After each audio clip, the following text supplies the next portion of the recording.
everybody, and welcome to Friday Apocryphal Podcast, your one-stop shop for everything Friday Apocryphal and podcast. And boy, do we have a show for you today. Today we are covering the Wisdom of Solomon, chapters 4 through 6. So we're adding the. We are adding the. Okay. Jeez. If you insist. It's not written there. It's not written It there. is implied. This is the Wisdom of Solomon, of course. This is not just a wisdom.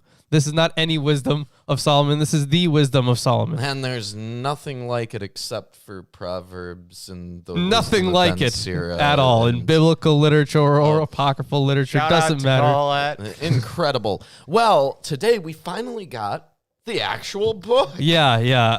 I got home after the show last week, and it was there. It was right there. Fantastic. Just great Right timing. after you printed it off. Incredible. Impeccable. We've got here the Wisdom of Solomon, the Anchor Bible version, but David Winston. So there we go. Thanks, David. So that's what we have going on, and this is actually an actual commentary and good translation. Although the translation itself is a little... I was reading over it earlier, and I could tell that... that it was from the Greek, because their translating is exactly how I translate. Mm-hmm. Like, the translations make sense, but you kind of have to think about them a little bit. But it's closer to a literal translation. All right. Well, there is commentary in here. Yeah. You know, Plenty of commentary. If we have any questions about translation issues, we should be able to reference it. We also have Ehrman's commentary on the Bible. And we have volume 6 of the New Interpreter's Bible Commentary. So, anything that you want to say about chapter 4 before we hop into it? Yeah, I do actually. Well, then why don't you say it? Thank you for giving me the opportunity to say such a thing. Unlike the opening and closing diptychs, and of course last week we talked about diptychs, that's the kind of sandwich form in Easy narrative. to remember because it's such a bad sounding thing. It's a horrible word, diptych. Yep, it's like that. Really bad. So unlike the opening and closing diptychs, the central diptych contrasts the hope of the virtuous who are childless with that of the wicked in a double set of comparisons. In this second half of the diptych, the author declares the particular advantage of virtue to be immortality. Parents live on in their children, but how do the childless continue? Oh, Good question. Through their virtue and honor. Okay. The just will live on in relation to God and to others. In virtue, there is immortality. Therefore, it is better to be childless and virtuous man than to have the abundance of the wicked. Of course, and there is a bit of commentary in here about this section. It says, a person's status and stature in the Middle East were deeply affected by the number of his progeny. Sexual sin, whether intentioned or inadvertent, was believed to result in sterility. When Rachel finally gave birth, she greatly rejoiced because, quote, God has taken away my disgrace, Genesis 30:23, also Luke 1:25. The author of 1st Enoch is quite explicit on this point, quote, and barrenness has not been given to the woman, but on account of the deeds of her own hands, she dies without children, end quote, 98:5. Similarly, according... Shades of Ben Sira here. Yeah. Similarly, according to the Midrash, during the period of Sarah's sterility, Hagar told visiting women that Sarah was only seemingly righteous, for otherwise she would not have been barren all those years. Our author, however, emphatically denies any necessary connection between sin and sterility. So, we're going to get a little different than the rabbinical accounts. Maybe that's why it's not in canon. Maybe. All right. Well, then, unless there's something else you want to say, I'll... You know what? I am going to say one thing. So if anyone wants to participate in the chat, try out some new things. We added some more commands yes, for Nightbot. If you exclamation point FAP... No, hold on. Let them try this on their own. So just do exclamation point commands. Yeah. So when you do that, this is going to pop up a list of commands, and then, of course, you can choose whichever one and see what fun they have in store. And boy, are they fun. Boy, howdy. Yeah, I think they're fun. All right. So how about we hop into the reading? Yes, I'll do so. Chapter 4. Be reading off text faster than Nightbot today. Yeah. Chapter 4. It is better to be childless, provided one is virtuous, for in virtue's remembrance there is immortality, since it wins recognition both from God and from men. Men imitate it when it is present, and when it is gone, they yearn for it. And through all time, crowned with the victory wreath, it proceeds triumphantly, a winner in the contest for prizes undefiled. There is a note here. So, for prizes undefiled, Amianton Athlon may either mean of unstained prizes or of unstained struggles. With the first translation, the meaning is perfect rewards, unstained by unfairness of winning or savage passions on the part of the competitors, as in earthly contests. The second, which Grimm adopts, is explained as the struggles of the virtuous life, unstained by selfishness or sin. The latter is more in accordance with the philosophic idea of life as a warfare, which is found in Plato's Phaedo, 114c, Republic, 621c, and often in Epictetus and Enchiridion 29.2, Discourses 1:18-21. You referenced Philo before, right? Or did Plato. Okay. I think you said Philo. Plato's Phaedo. Okay. Phaedo, I guess. Phaedo. Gotcha. Yeah. Good dialogue, by the way. The Hellenistic origin of the picture of virtue's agon and victory is not only supported by the similar image in 4th Maccabees, 17:11-16. We'll get to that, right? Someday, maybe. Yeah. But also by the phrase ton amainton athlon. It would seem highly probable that one should see this in the phrase the traditional contrast between the sages' contest for virtue and the unholy athletic contest, as we have observed in the diatribe and in Philo, a contrast which is then transferred to the prizes in both contests. And, you know, the athletic stuff, that calls back to Maccabees when they were talking about the gymnasiums. Well, Clearly of Greek origin. Yeah. But although they're not like the gymnasiums of today. It's not like a place where you're going to go lift weights, so you swole. might lift weights. Yeah. You could. Do you do gymnastics? You probably do a lot of things in the Greek gymnasiums. Yeah, probably. Do you think those are the same kind of things we would assume gymnastics involve? Probably not exactly. No. Maybe not. You said something about Philo. They did mention him here very briefly. Okay, yes. So I did have a reference to one of to some of Philo's writings. So the author's positive attitude toward female spirituality has led some scholars to see. I don't even think you got to a part about the positive male or female spirituality. Maybe it's at the end of the section. Maybe it is. Which ends at 4:6, by the way. So how about we get through that? All right, I'll read through the rest of it. But the swarming multitude of the wicked will be of no profit, sprung from bastard shoots. They will not strike deep root, nor secure a firm footing. For even if their branches blossom for a season, standing unstably, they shall reel in the wind and be uprooted by powerful gusts. Their shoots will be snapped off before reaching full growth, and their fruit will be useless, unripe for eating, and fit for nothing. For children who are products of illicit sex are witnesses against their parents' vice on their day of scrutiny.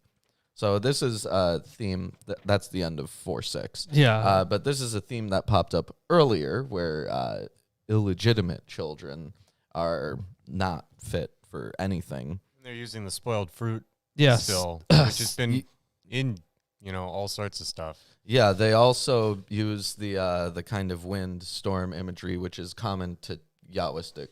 Yeah, things. yeah.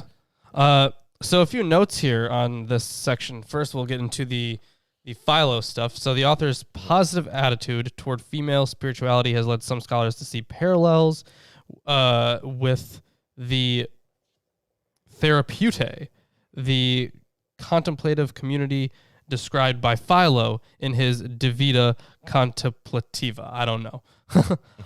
Within this Egyptian group, male and female Jews seem to have lived and worshipped on a considerable level of equality. The Testament of Job, a text probably contemporary with the Wisdom of Solomon and also from Alexandria, is similarly more positive about women's religious role. Accordingly, the Wisdom of Solomon and the Testament of Job have both been related by some scholars to the therapeutae. Philo specifically mentions aged virgins as part of this group. Could our author have had such a people in mind as he was writing this? Yes. Well, it's possible. It is possible. There's a couple things in this commentary that I want to get into. They say in verse 6, children who are products of illicit sex are witnesses against their parents' vice on their day of scrutiny. For this witnesses piece, we find a similar notion in Wayik, WAYYIK.R. I don't know what that's short for. 2312 and Margaliot 545. The eye also of the adulterer waiteth for the twilight. Shimeon B. Lachish said, so that the rabbi, okay. So that you may not say that whoever commits adultery with his body is called an adulterer, but one who commits adultery with his eyes is also called an adulterer, for it is written, the eye also of the adulterer waiteth for the twilight, and this adulterer sits in wait, watching for the twilight or evening to come. In the twilight, in the evening of the day, Proverbs 7:9. But he is unaware that he who dwells in the secret place of the universe, the Holy One, blessed be he, molds his facial lineaments in his image in order to publicize him. And interesting phrasing there. Yeah, there's also a quote here from the Gospel of Philip, 78. The children a woman bears resemble the man who loves her. If her husband loves her, they resemble her husband. If it is an adulterer, then they resemble the adulterer. Frequently, if a woman sleeps with her husband out of necessity, while her heart is with the adulterer with whom she usually has intercourse, the child she will bear is born resembling the adulterer. Which is biologically incorrect. No. Unless it were the other guy who got her pregnant. Right, and this is just a way of saying, no, I did not cheat this time. No, I was just thinking about it. Right, okay. So virtue is personified as a... this is really weirdly broken up here. So virtue is personified as a victorious athlete who marches with the crown of victory after having won spotless prizes. In 1:8, justice was personified as the one who punishes. In the following section of the book, wisdom will be personified as the object of the unnamed Solomon's admiration. And we're going to get into a whole personification of wisdom, which we've seen before in Proverbs, especially, yeah. Well, we're getting into a new section now, 4:7 through 20. There's a note. The problem of premature death was a disturbing one for any theodicy, and our author takes great pains to account for it. He employs a popular philosophical conceit that a man's true age is not measured chronologically, but by maturity of intellect and character. And he further resorts to a Jewish exegetical tradition that Enoch had been removed by God early to forestall the imminent perversion of his moral character in order to extract from it a general principle of divine providence paralleled in Hellenistic literature, which would justify the early death of the righteous. Shout out to Enoch. Yeah, and there's some more stuff on Enoch in here, and we'll get into that in a bit. We will do. You got to make that a T-shirt. I don't know how. shout out to Enoch because he comes up so freaking often. He gets a shout out all the time. Yeah, in the Apocrypha. Well, we're going to be doing the Apocrypha forever, so that never runs out. Probably. Anyways, 4:7. But the righteous man, though he die an untimely death, will be at rest. For it is not length of life that makes for an honorable old age, nor is it measured by number of years, but rather it is wisdom which constitutes a man's silvery brow, and a spotless life, the true ripeness of age. Being well pleased to God, he was dearly loved, and while yet living amongst sinful men, he was translated.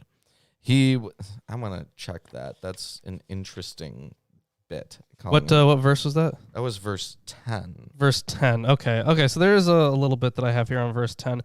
So the author argues that an honorable old age is not something that can be established by external signs of age, such as gray hair.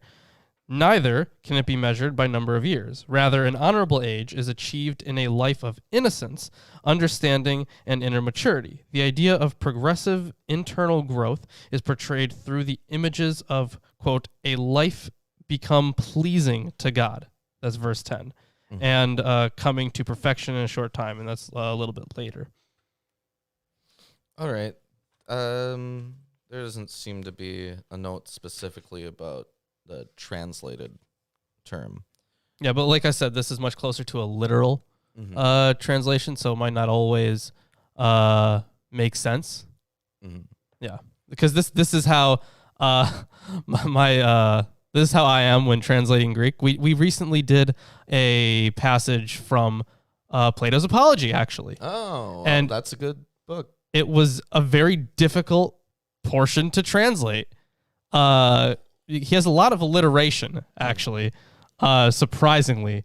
Like, I forget the full... He's a flowerful, fancy guy with his words. No. He was a good writer. Like, the only part that I really remember vividly was translating the word no a lot and a bunch of different forms of the word no. Like, only I know that I... No, I have not known these things to know, like some shit like that. Like that's in the literal Greek. Right. And that's because there were various different ways of construing knowledge according to Plato's epistemology. So, they go into justified true belief and knowledge, wisdom, and all the different. Yes, I remember he was talking about Chaerephon or something. He was talking about... it was like in the same passage when Chaerephon gets introduced. But he was basically talking about someone who thought that they were smart but really weren't. And then he was, being all humble. Like, I guess it was Socrates talking. Oh, right? yeah. Is that the part where he's like, and I went to the politicians. And, yeah. Yeah, and then I went to the artists, and then I went to the craftsmen. I didn't get to artists and craftsmen one, but I did get the part with the politicians. Yeah, I translated that one. Mm-hmm. And basically Socrates is like, these people are all full of it, man. Anyways, when I continue. He was snatched away lest evil alter his intelligence or while deceive his mind. While, W-I-L-E, not while. For the witchery of evil dims excellence, and the giddy distraction of desire perverts the guileless mind. Perfected in a short span, he completed a full measure of time, for his soul was pleasing to the Lord. Therefore, he urged it forth out of the midst of wickedness. The masses see this and do not understand, nor do they take such a happening to heart. So let's talk about this a little bit here. So pushing away even further the interpretation of an early death as necessarily tragic, the author goes so far as to consider the early death of a virtuous youth to be an expression of divine favor. This certainly is a novel position within the biblical writings, right? Because a lot of the biblical writings were very much saying that if you did all these things properly, you would have a long and prosperous life. Yeah, that was like the idealistic thing. So More than likely, the idea was facilitated by the popular axiom in Greek and Roman literature, he whom the god loves, who the gods love, dies young.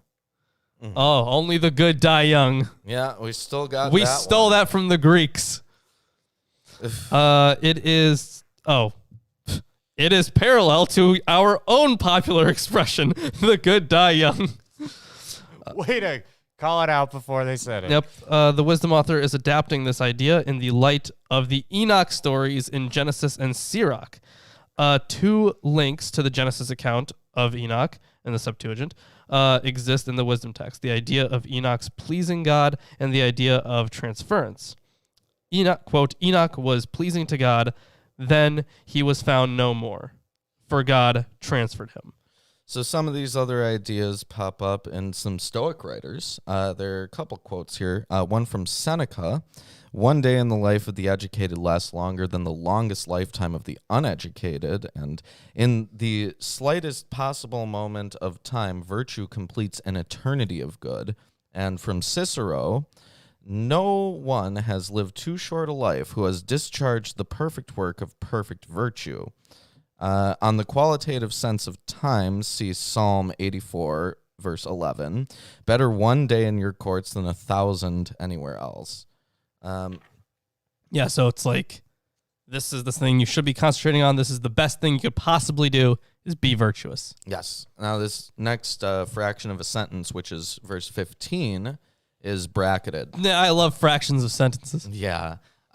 It's virtually identical with chapter 3, verse 9. Okay. So that grace and compassion are for his chosen and a gracious visitation for his holy ones. That's the end of that.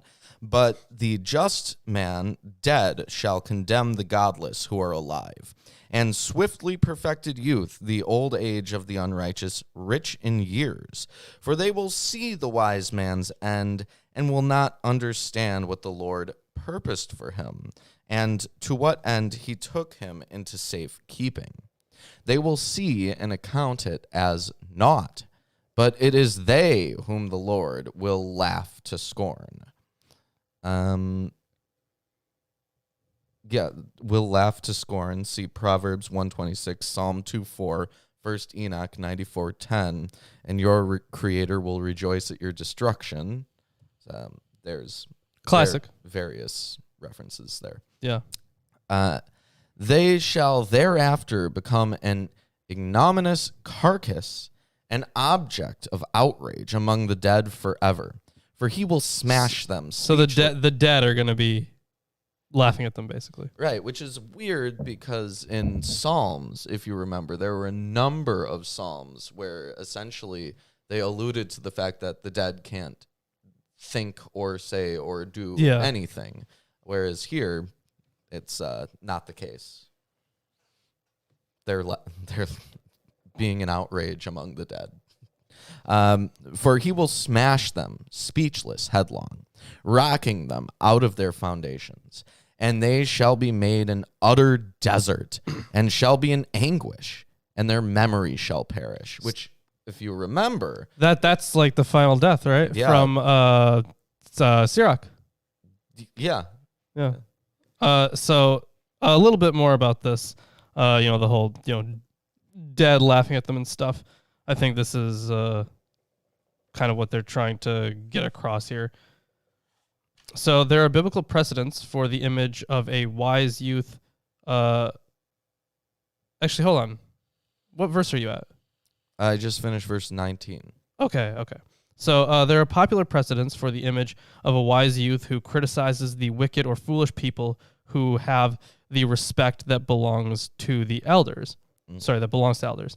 In the book of Job, Elihu defends his right to speak out because the source of wisdom resides in the breath of God and not in length of years. As a younger man, inspired by the Spirit of God, Elihu is critical of his elders for not responding effectively to the laments of their friend Job.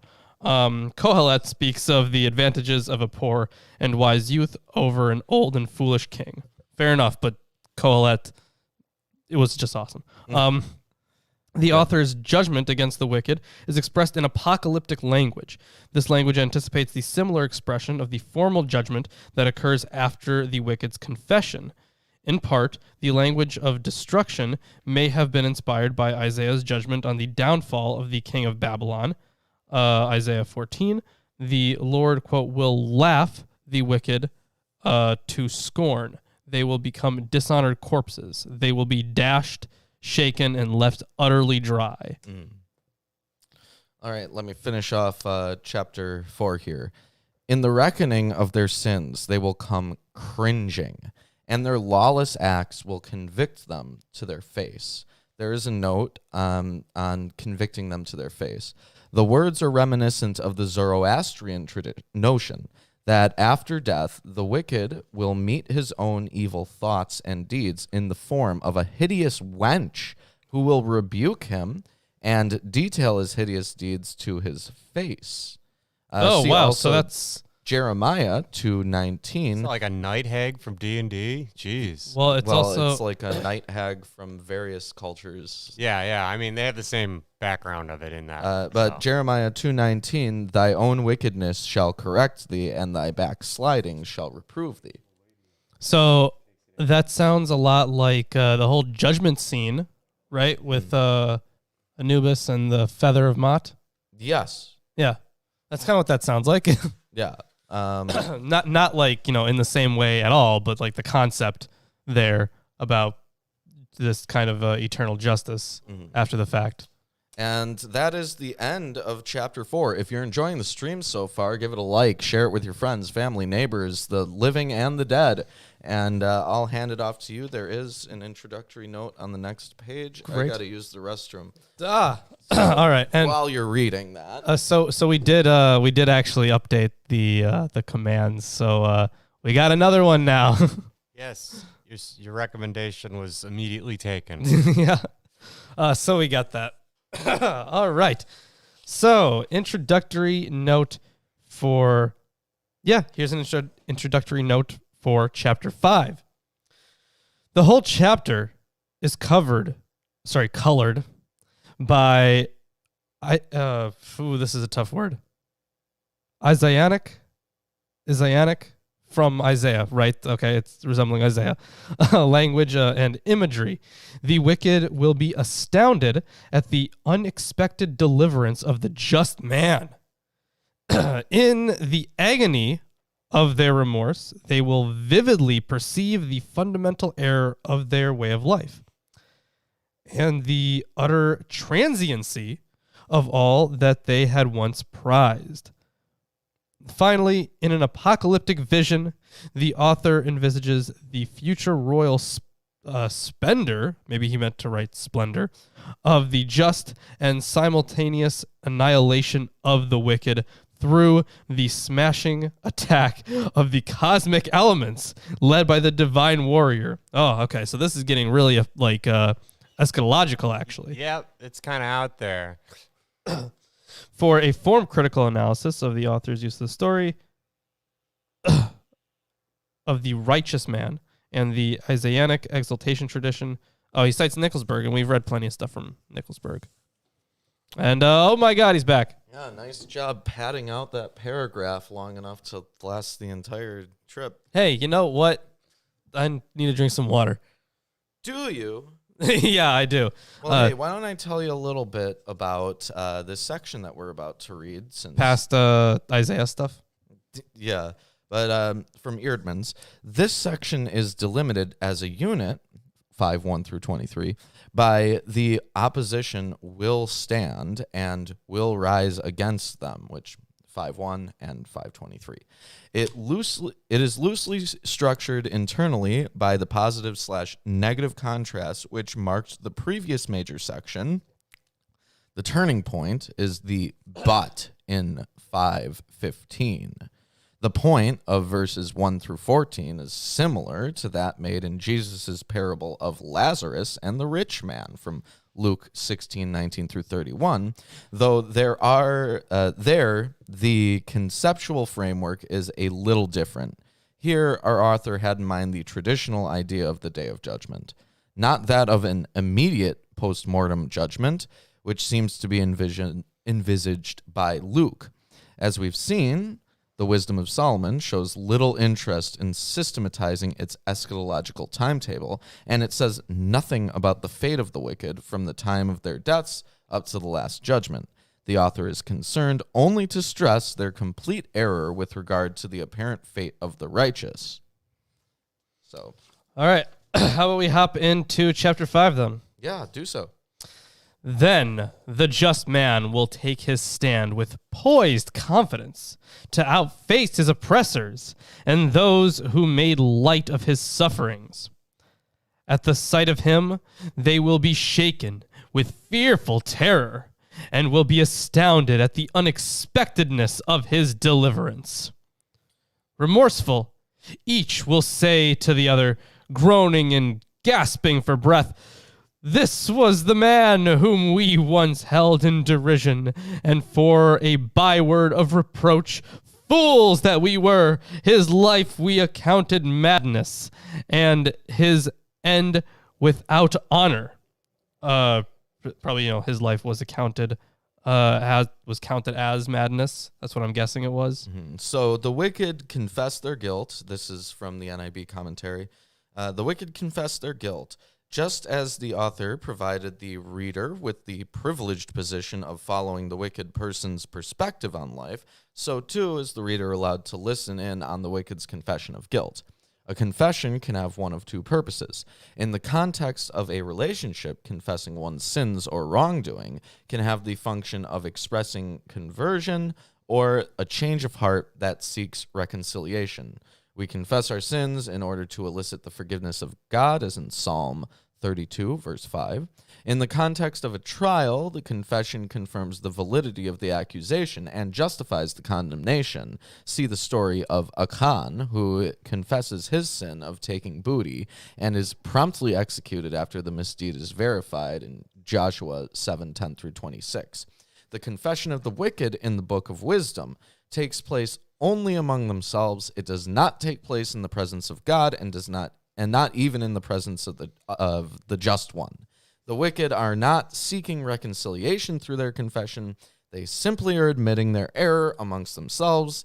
Even though they are said to speak with remorse and in anguish, the purpose of the confession is not to indicate a change of heart, but to provide incontrovertible evidence that their reasoning has been false. Yes, they're just kind of like lamenting to themselves, I guess. Mm-hmm. All right. Woe is me. Yeah. All right. Continuing on here. How was he reckoned among the sons of God, and how is his portion among the holy ones? There is a good amount here for these passages. First of all, a lot of the imagery we've been talking about takes up the same kind of use of the servant passages in Isaiah, as was mentioned in like the introductory note to this chapter. What verse was that? 5:5? Yeah, that was 5:5. So there's a little bit in Eerdmans that I want to go over Okay. before you go over that. Okay. So 5:5 refers to the apocalyptic notion that after death, or at the last judgment, the righteous become angels/stars, or sons of God. In the Old Testament, the sons of God and the holy ones/saints are the angels. See Genesis 6:2, Deuteronomy 33:1, Job 38:7. There are a couple more actually on that. So there's also, the just, it is believed, can be elevated to the heavenly sphere to join the angelic host. So Daniel 12:2 through 3, 1 Enoch 104:2 and 6, and then the similitudes of Enoch, which is also 1 Enoch. So it's 39:5. So this combination of ideas is also found at Qumran, 1QH 3:19 through 23, and feeds into the New Testament at Luke 20:34 through 36. And then hopping quickly back to the use of of Isaiah's imagery here. So Isaiah 49:7, kings shall see and stand up. The author of 1 Enoch made a similar use. There's another one. Made a similar use of Isaiah's servant passages in the describing of the Son of Man. and there shall stand up in that day all the kings and the mighty, and the exalted and those who hold the earth, and they shall see and recognize how he sits on the throne of his glory, and they shall be terrified, and pain shall seize them. Yeah, so stuff like that kind of pops up quite a lot. All right. Tell me when you get to the end of verse 14. End of verse 14, you got it. Yeah, because there isn't much until then. Gotcha. We strayed, it seems, from the path of truth, and were not illuminated by the light of justice. And the sun never rose for us. How could the sun not rise for them? That was like... That's a Joshua thing, right? How could it not? Yeah, I'm looking for commentary on this, but I mean, obviously, the metaphor is I don't know if clear. that command's working. It's weird. Weird. Yeah, if everything is spelled right, it should be okay. Well, Weird. I'm sure we'll figure it out eventually. Yeah. And maybe next week. Sorry, man. It just doesn't seem to be. Nightbot's finicky. You know how it is. Moving on.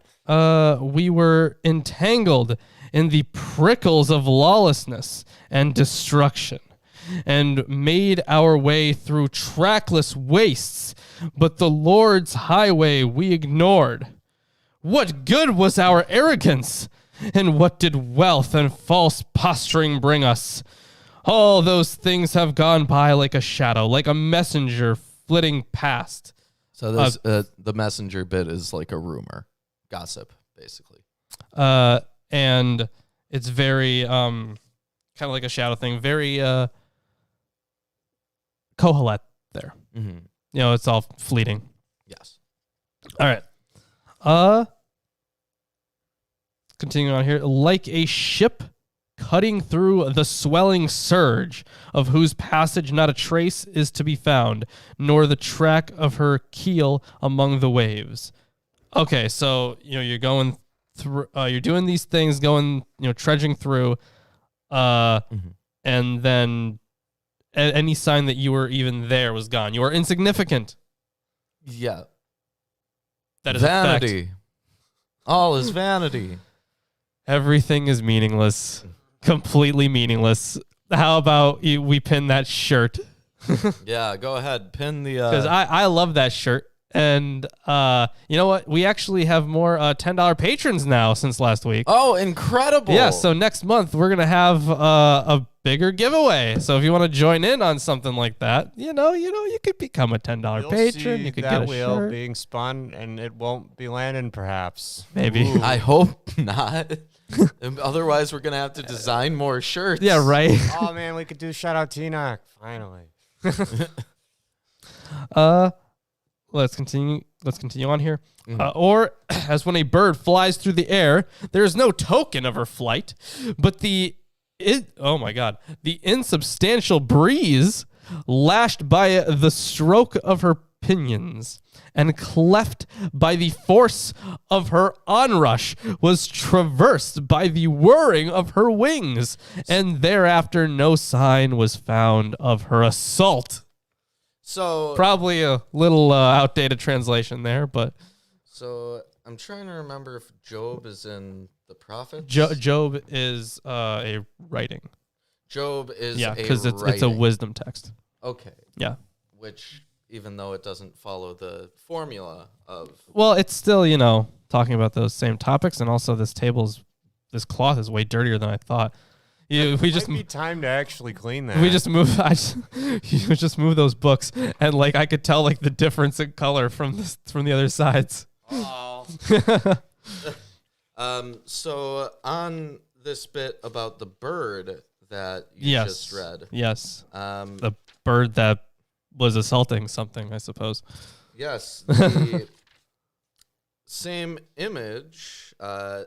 In fact, both images appear in Job. So the ship and the bird. Okay. Chapter 9, verse 26 of Job, slipped away like reed ships, like an eagle swooping on prey. Okay. That's the assault. Okay. Yeah. All right. So yeah, it's clear this person took that imagery. Or as when an arrow is shot at a mark, the air is parted and instantly closes up again, so that none discerns its passage.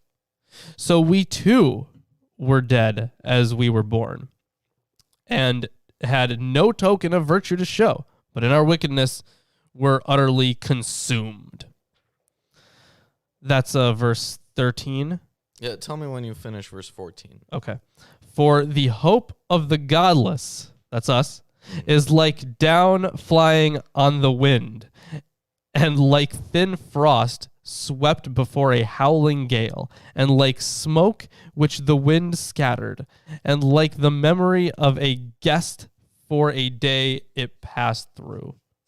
Okay, so it doesn't matter. Yeah. I mean, I'll agree with that. So the confession of the wicked continues to follow a pattern in Isaiah. Just as the author borrowed themes of the suffering servant, the barren woman, the eunuch, and the wise one from Isaiah, so too do we find a confession from Israel that precedes a scene of God's judgment. In Isaiah 59, 9 through 13, the people confess their sin with at least one image similar to that employed by the wicked in wisdom. They recognize how they walk in darkness and how they grope like the blind because of injustice. Similarly, various parts of the wicked's confession allude to sections of the suffering servant of Isaiah, such as hold in derision, we have strayed. The author has chosen to express the confession of the wicked in eloquent language, similar to the wicked's way of injustice. Also, it seems like the word there for assault, epibasis, in the sense of attack, is first attested here. On the surface, the reasoning of the wicked remains polished, erudite, and even sophisticated. For the sake of the reader, the author does not wish to strip away from the wicked the attractive facade of their erroneous positions. The effect of the eloquent language of the confession is to underscore the importance of judging not on the surface appearance, but according to the results of judgment and actions. Although the wicked can speak with eloquence, and even though they have the appearance of strength, their injustice is heading them towards a death that is far more devastating than the physical death they lament in their opening ruminations. Yeah, it's a death where no one remembers your name or anything you've done. Then, yeah, that's about it. You know, like when Cheers was canceled. Yeah. Where no one remembers your name. But I want to go where everybody knows my name. I guess I can't. It's all gone. Not anymore. So in this next section we're getting into, 5:15 through 23, the author is restating his belief in the reversal after death of the fates of the righteous and the wicked, but this time using the traditional Old Testament imagery of God as the divine warrior. The whole section represents an elaboration of Isaiah 59:17, but compare also Isaiah 13 and 24. After having acknowledged that the righteous were right and they were wrong, the wicked are subject to a wholesale onslaught in which they seem to be utterly destroyed. About time. So verse 15 then. Mm-hmm. But the just live forever. Their reward is in the Lord. How do the Levites feel about that? Well, I imagine they're not too keen on that. No, it can't just be for the just. It's got to be for the Levites. That's the Lord is their portion. Yeah, well, maybe only the Levites are just. Oh, yeah. And the Most High has them in his care. Therefore, they will obtain majestic royalty and a resplendent diadem from the hand of the Lord. For he will shelter them with his right hand, and with his arm he will shield them. Straight out of Psalms, right there. Straight out of Psalms. He will take his indignation as full armor, and make creation a weapon for the repulse of his foes. Oh boy, that's a pretty cool verse. Yeah, so God protects them like a warrior whose hand covers them and his arm shields them. The image of the divine warrior. I do have quite a lot on that section. All right. Well, while you're figuring it out, the image of the divine warrior who prepares for battle is an adaptation of the metaphor that occurs in Isaiah 59:17 through 19.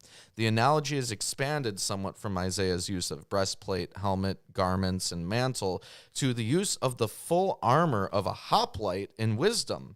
Each weapon of a hoplite is compared to a divine attribute. Zeal equals armor. Justice equals breastplate. Impartial judgment equals helmet. Holiness equals shield. Wrath equals sword.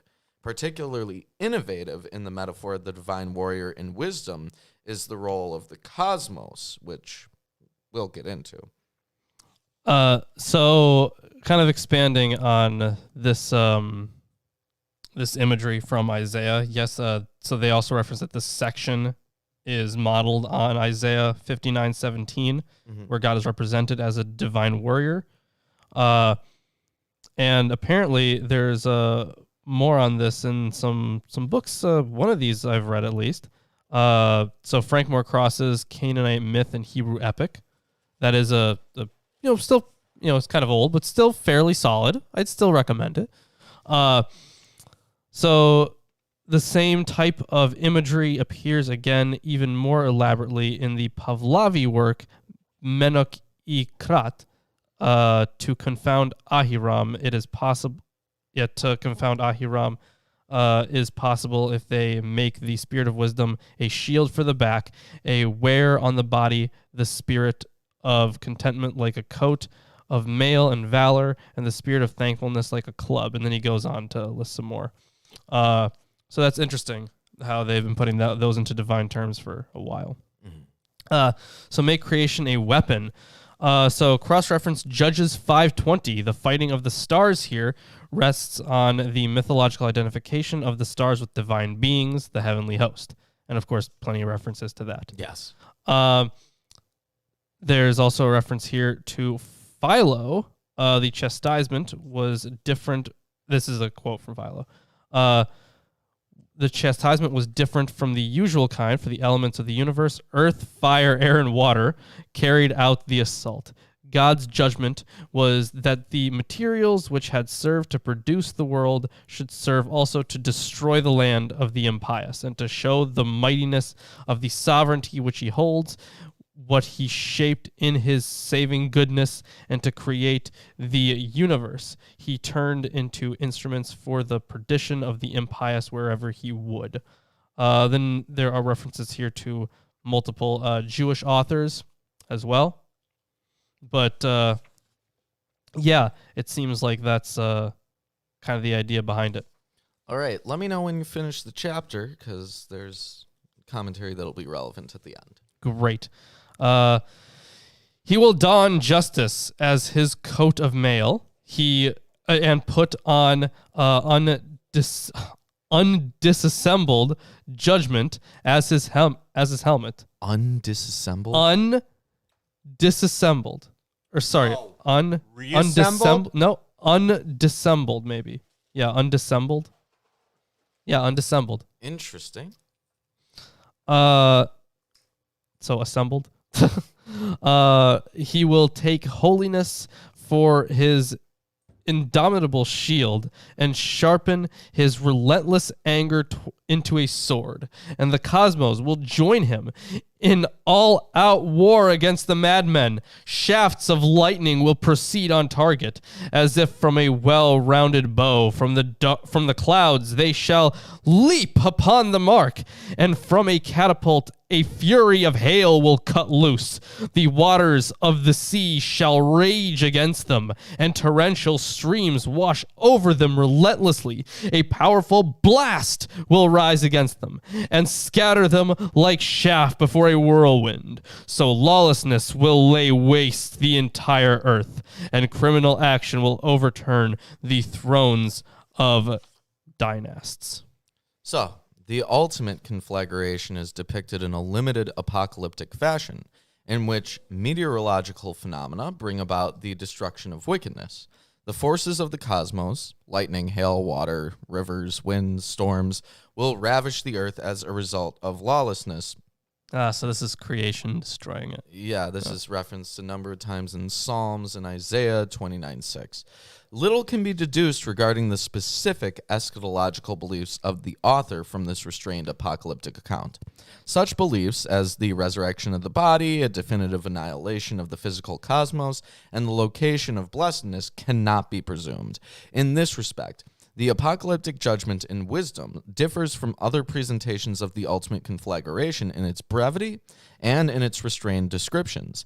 The author is not so much interested in focusing on the end times as in portraying the importance of living a life based on justice and virtue in the present.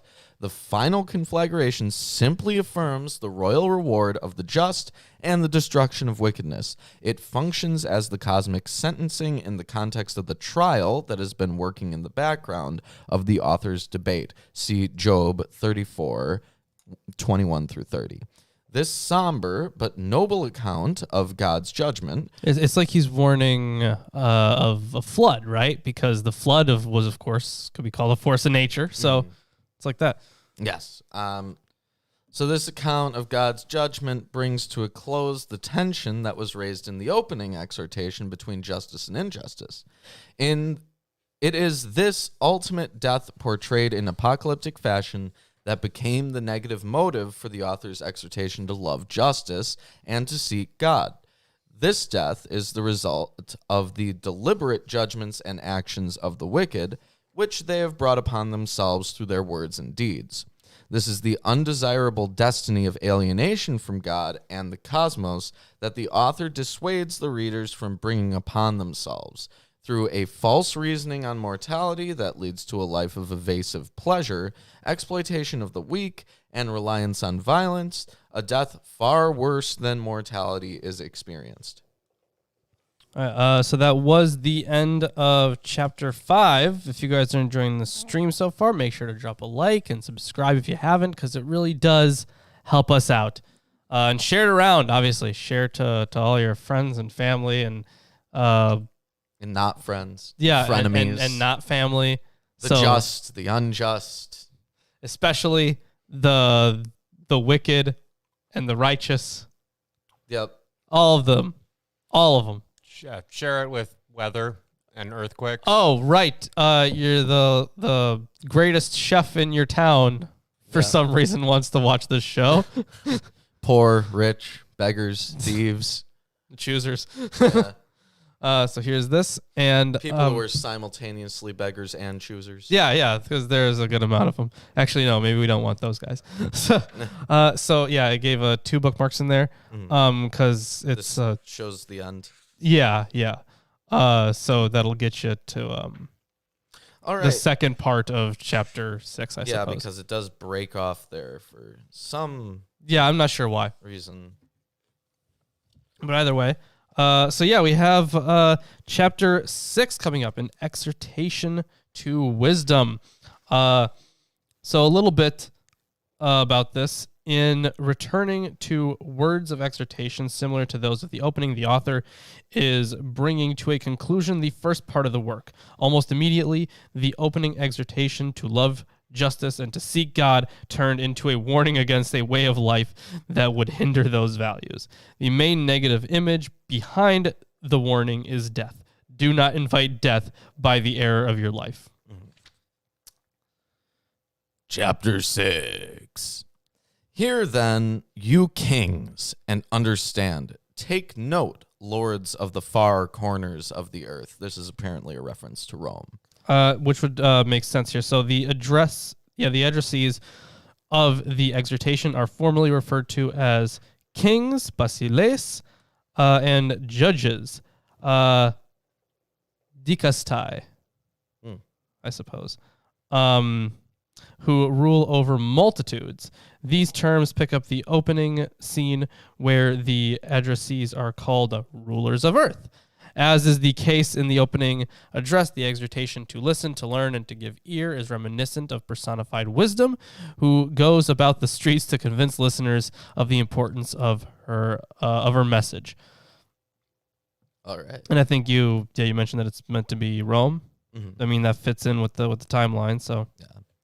Give ear, you who hold sway over peoples, whose pride is in nation masses. although there is a few more things that I can note here. On the one hand, there is no need to look to specific contemporary rulers, kings, or emperors as if they are direct addressees of the Book of Wisdom. The king is a metaphor for human beings who are human insofar as they judge, act, and rule, especially in sapiential circles. On the other hand, this does not mean that the author is not intending a critique of the political power. Yeah, so the function of the ruler is important to understand from the point of view of faith for subjects as well as for rulers. So this next verse, there's a pretty extensive commentary that I'm going to get into. Yeah. It was the Lord who gave you dominion. Your sovereignty is from the Most High. He will scrutinize your actions and search out your plans. Now, the note here is who gave you dominion? That kings rule and are deposed at God's pleasure was accepted biblical doctrine. The number of places where that occurs. In Proverbs 8:15, wisdom claims this power for herself.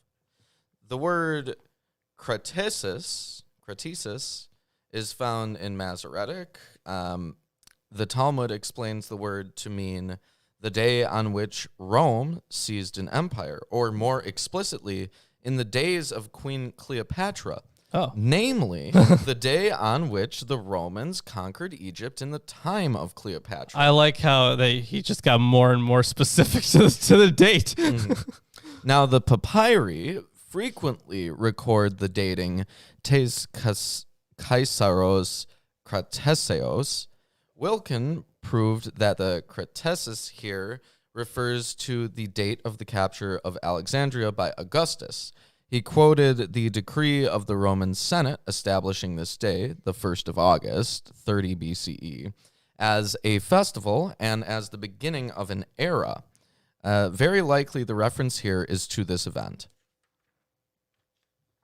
That's very good commentary because this one does not have that. Yeah. Through vicars of his kingdom, your judgment... Vicars. I'm pretty sure it's Vickers. Well, I'll say vicars then. Though vicars of his kingdom, your judgment was not straight. You did not maintain the law, nor live according to God's will. Horribly and swiftly he will descend upon you, for relentless judgment overtakes the high and mighty. The small man may be mercifully pardoned, but the mighty will be mightily tried. Just desserts. In the passages in Jeremiah that we just went over, this kind of thing occurs. Yeah. Specifically, for those who haven't been watching Atheist Sunday School, that's the part where Jerusalem gets sacked. Yeah, and then there's that cool, I think it's kind of a cool story about Jeremiah either going to someone's house as a kind of like a free man or going in chains. Yeah. Also, horribly here. The adverb friktos is found only here. Philodemus on the gods 117 describes the gods as friktos as well. It has a little bit of a different spelling. I'm sure that has to do with Greek conjugation. So the thing is, a lot of the time when I don't know what kind of author the other guy was, but depending on the kind of narrative it is and what time period it is, the same word can have a slightly different spelling. Mm-hmm. Although they do have, conjugations and certain tenses that change the root of the word, which is very annoying. It's like really annoying when trying to figure out what something means. Yeah, I remember you had to figure out a word based off of one letter. Yes, one letter. That's all I had to work off of. That's all I could figure out was from the root. Was it a one-letter word? No. Oh my goodness. It was a fairly short word, I think, but it was the thing is, because of the form it was, you drop part of the beginning and part of the ending and add an extra letter. It's just so ridiculous. So yeah, it was It's all Greek to me, man. yeah, it's called the tense that does this a lot is called a second aorist. And it's just like the way they differentiate first aorist and second aorist is just by how annoying it is to figure out. So if the stem changes, they call it a second aorist. They're like, okay, this is going in the shitty category where we are just warning people that there's a whole category of these words that are just ridiculous. You have to look them up sometimes unless you have memorized the vocabulary, which I have not. Sorry, I don't know the whole ancient Greek dictionary yet. Not yet. No, not yet. Maybe when we get to the Septuagint, Probably not. New Testament. That'd be cool to like do some like on the spot translating though. Yeah. I think that'd be kind of fun. Some rabbis can do it. Yeah. Anyways. For the master of all will not shrink from a countenance or have regard for greatness. Small and great he himself made, and all alike are under his providence. But over the powerful a vigorous inquiry impends. I think we've had that exact quote before where like where the great and the small, he's made all of them. Mm-hmm. The small and the great. Job 34:19, 31:13 through 5, Deuteronomy 1:17. Okay. Proverbs 14:31. Definitely had it before. Reoccurring going on. theme, yes. Yeah. Anyways, I'll continue. To you, then, O despots, are my words directed, that you may learn wisdom and not go astray. Those who have kept the holy ordinances in holiness shall be made holy. And those that have been taught them will find their defense. Set your heart then upon my words. Long for them, and you will be instructed. Bright and unfading is wisdom, easily beheld. Beheld? By those who love her, and found by those who seek her. She is first to make herself known to those who despise her. So we're returning to... Sophia. Yep. The feminine representation of wisdom. Yep. He who anticipates the dawn on her behalf will not grow weary, for he will find her seated before his door. There's some commentary here. It says for not grow weary. Also, let's hope this isn't the door of that dude in... I forget which book it was. Was it in Judges? Oh, Jephthah? No, not Jephthah.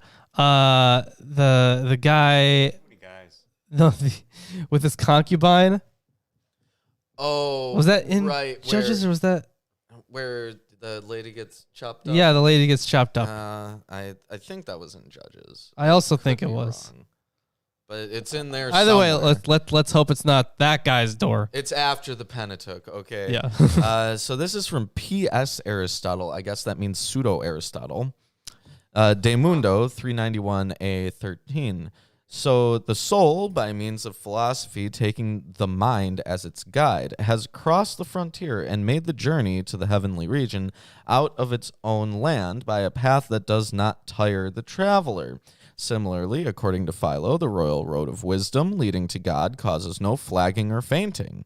And Leia, in Philonic allegory, Leia represents virtue, means rejected and weary because we all turn away from virtue and think her wearisome.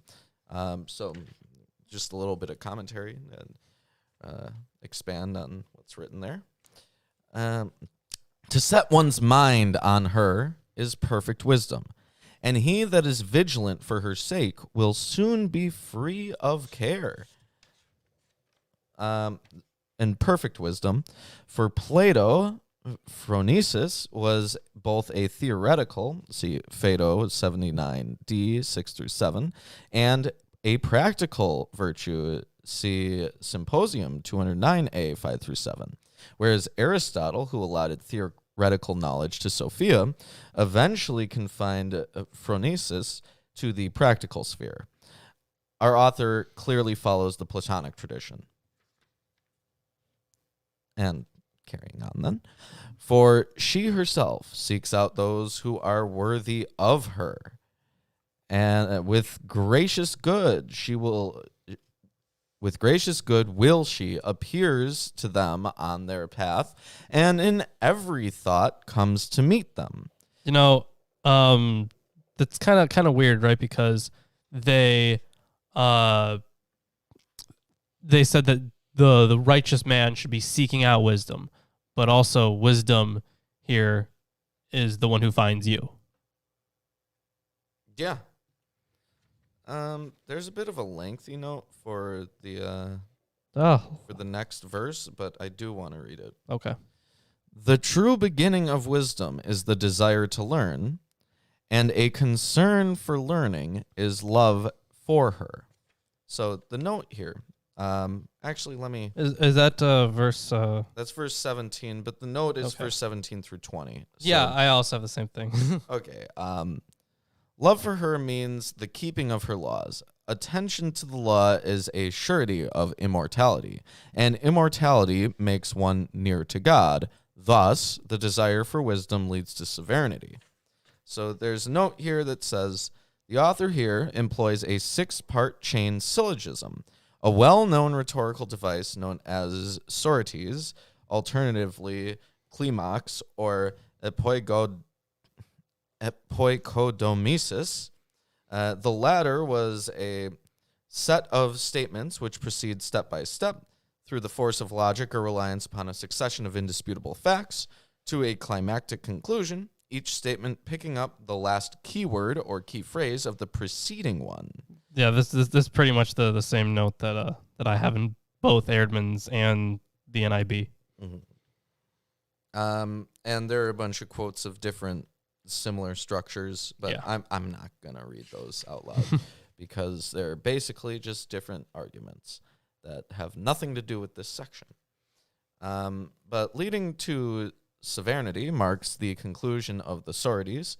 The desire for wisdom has been shown to make one nearer to God, and it is this divine intimacy which is the true source of all sovereignty, both spiritual and earthly. The author thus turns in the next verse to his royal audience and draws the obvious conclusion that if they wish to retain their earthly sovereignty, they better pursue wisdom. So let's get into that. If, then, you take delight in your thrones and scepters, you rulers of nations, honor wisdom so that you may reign forever. And now we're getting into the next section. Yeah, there is more, but it's broken up into like a different part. So the reason I'm going to get into a little bit here. So on the surface, the tone of these chapters is quite different from the first part of the book.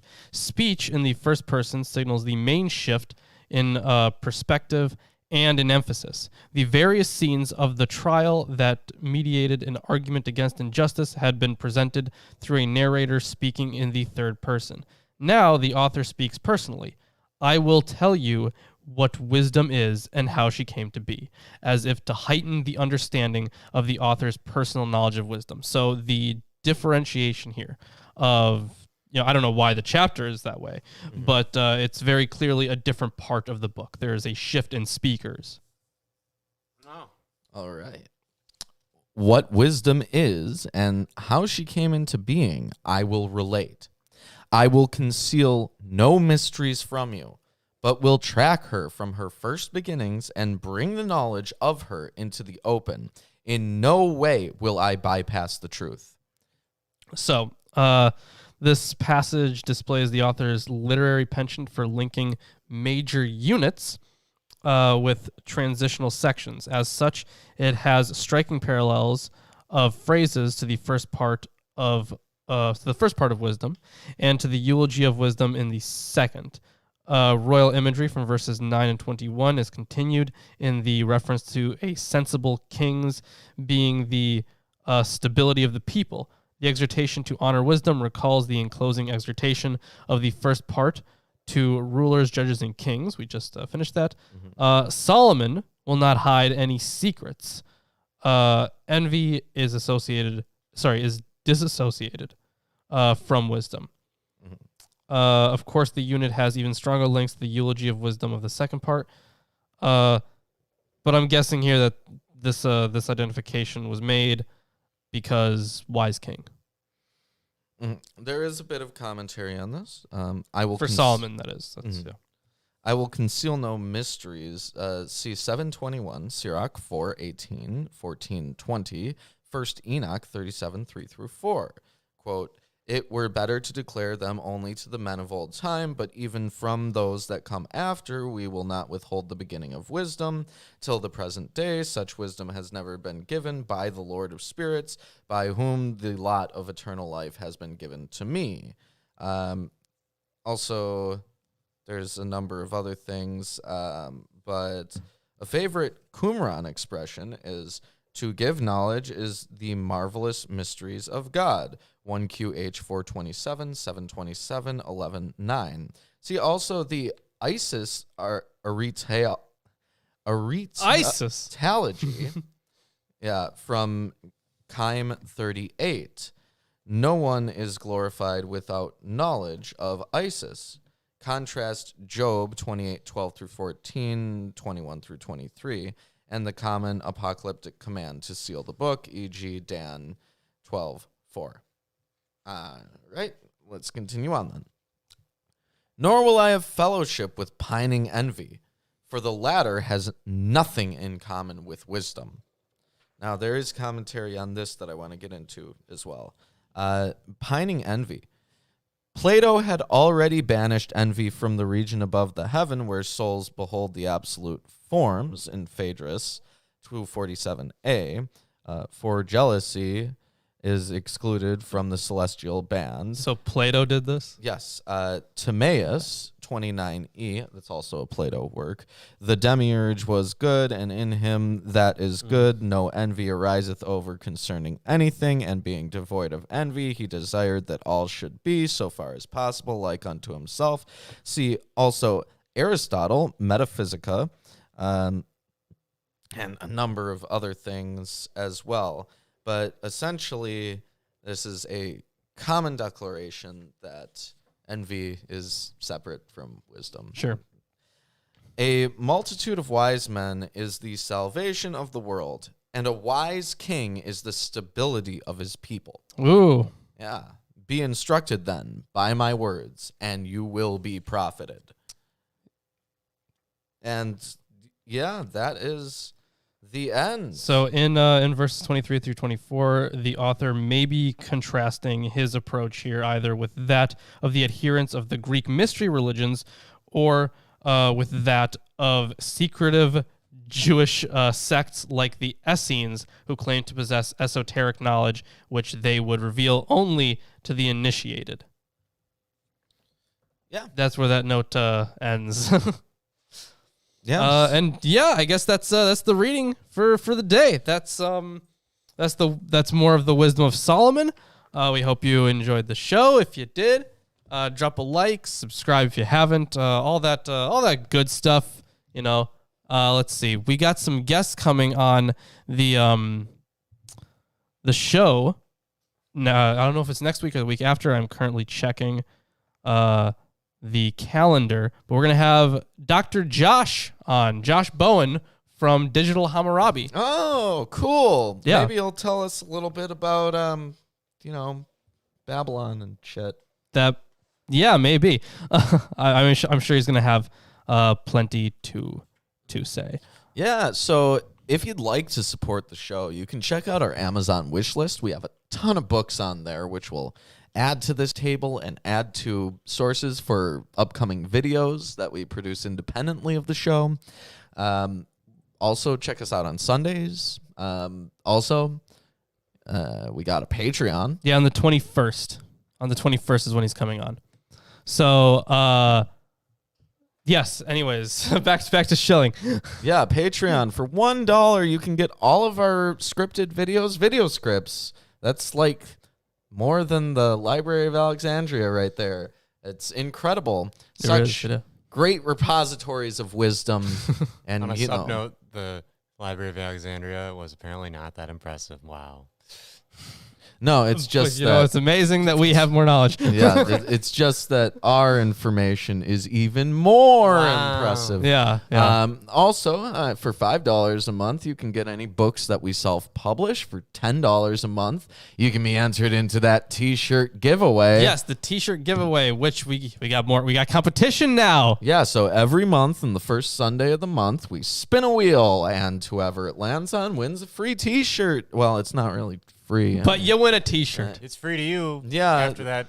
After the $10 or so. payment of the month. Yeah, but if you just want to buy a shirt, you can check that pinned comment up there. You can go to our Teespring. You can buy yourself one of these shirts. Start repping our show around town. Give it to your friends, you know? Yeah. So let's see what else we got. Did you already say the wish list? Yeah, I probably said missed the that. wish list. Okay, great. For $20 a month, you can get invited into our monthly patron hangouts. And for $50, could be on the show. Yeah. Or this show or any other show. Yeah, once a month. And will there be a continuation of Mystery? No, there will not be. Yeah, probably not. No. I don't see that happening anytime soon. No. We're going to be definitely doing more in-depth work on a variety of mythologies, but they won't be like the kind of short stuff like Mystery. And also, there was a lot of misinformation in those videos. I'll fully admit to that I probably used bad sources for many of them. Yeah. So, Oops. yeah. So, well, I mean, what are you doing not learning the original languages of these? well, okay, aside from like, I knew I was butchering anytime I tried to say like a name from of like a god or something, I knew I was butchering it. Come on. But yeah, like a lot of the information for more obscure stuff, it was mostly just stuff from sacred texts, which is not really reliable. It's an okay source. It's I've seen better. I've seen source. much worse. Yeah, it's it has some stuff, but you got to check it against other things. Yeah, it's got some stuff that's relatively hard to find too. Yeah, it definitely has hard to find stuff. That's true. Yeah. But doesn't mean it's always accurate. So beyond that, we have a Facebook and Twitter if you want to just, not give us money, but do want to spread the good news. Spread our gospel, the gospel of Lawrence. Apparently, we have a gospel of Lawrence now. Yep. So, yeah. It's when you decide to cherry pick, you could tell us what you've cherry picked. Thank you. Yes. Fantastic.